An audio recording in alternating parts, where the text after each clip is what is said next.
আঘাতটা ছিল সবথেকে বেশি। গত 14 বছর আপনাদের মধ্যে অনেকেই এই পেশা ছেড়ে আপনারা চলে গিয়েছেন ভয়।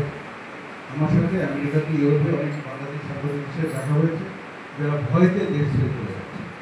যারা সাহস করে দেশে থেকে গিয়েছেন এবং লিখেছেন, তার প্রত্যেকটা লেখাতেই আপনারা লেখার সময় চিন্তা করতেন এবং ছাপানোর আগে আপনারা 10 বার ভাবতেন যে এটা ছাপানোর পরে তার পরের দিন আপনারা সঠিকভাবে আপনাদের পরিবার পরিজন নিয়ে বসবাস করতে পারবেন, নাকি আপনাদের অন্য কোথাও তুলে নিয়ে যাওয়া হবে।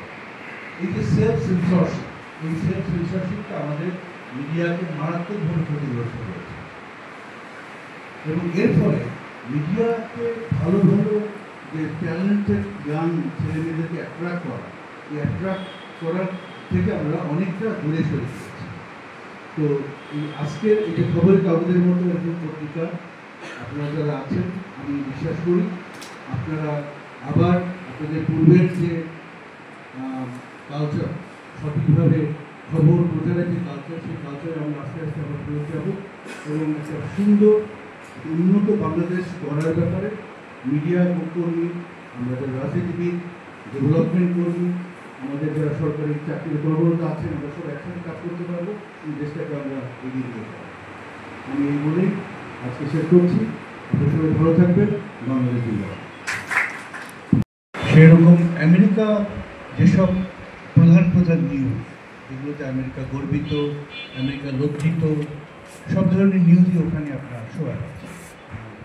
সেই পুরনো নিউজ পেপার থেকে শুরু করে তাদের বায়োস্কোপ টাইপের আছে, সেখানেও তারা দেখায়। যেমন জন এফ কেনেডির যে হত্যাকাণ্ড, ওইটার উপরে একটা ছোটো আমি ভিডিও ক্লিপ দেখলাম, এবং অন্যান্য বিভিন্ন ইভেন্ট সম্পর্কে দেখলাম। এই কথাটা বলা আমার উদ্দেশ্য এইটাই, আমি এখন যেখানে বসে কথা বলছি, এই প্রেস ক্লাবটা বাংলাদেশের মধ্যে একটা অন্যতম পুরনো প্রেস ক্লাব।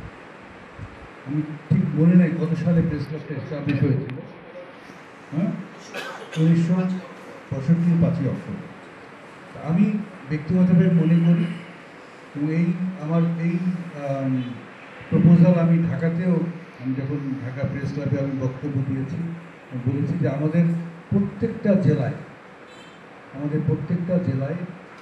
আপনার প্রেস ক্লাবের সাথে আমরা মিউজিয়াম মডেলে একটা ছোট একটা জাদুঘর আমরা করতে পারি, যে জাদুঘরের মতো, যেখানে এই জেলা শহরের যে যেমন ঝালকাঠি যে ব্যাপারগুলো নিয়ে আমরা আজকে প্রতিষ্ঠাবাসীকে আমার একটা কথা আপনাদের ইচ্ছা হচ্ছে, আমি আমার কর্ম উপলক্ষে আমি আমেরিকার ওয়াশিংটন ডিসিতে প্রায় 17 বছর।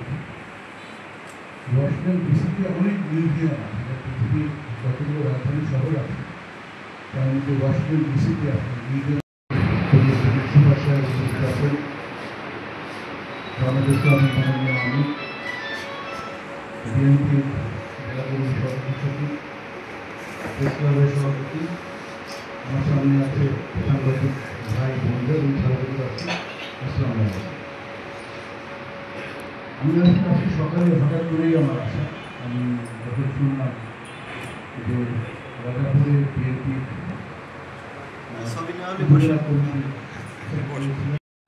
খুবই আশাবাদী এবং প্রত্যাশা করি এই খবরের কাগজ যেন নতুন উদ্যমে যে কাগজের নামে আগের যেগুলো টিকে থাকতে পারে নাই তার প্রতি চ্যালেঞ্জ জানিয়ে এই বাংলাদেশের একটি জাতীয় পত্রিকার, জনপ্রিয় পত্রিকায় রূপান্তরিত হবে, এই প্রত্যাশা রেখে সকলের সুস্বাস্থ্য কামনা করে বলেই কিন্তু এই কুটি পায়ে 2 বছর পার করে যাবে।